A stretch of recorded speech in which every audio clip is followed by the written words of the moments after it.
আমাদের সিলেট জেলার জৈন্তিয়াপুর, গোয়েনঘাট, কানাইঘাট উপজেলা সহ বেশ কয়েকটি অঞ্চল ইতিমধ্যে ভয়াবহ বন্যার কবলে পড়েছে।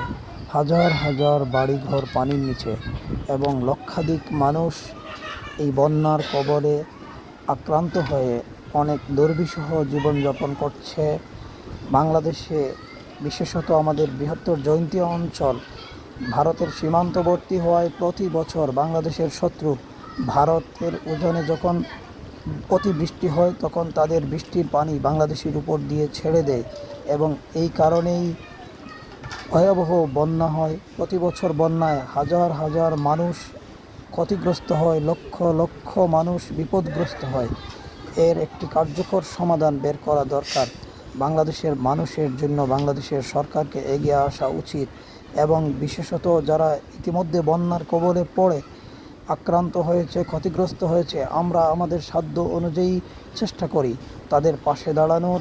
আল্লাহ তাআলা সকলের উপর রহম করুন, আমিন। আসসালামু আলাইকুম।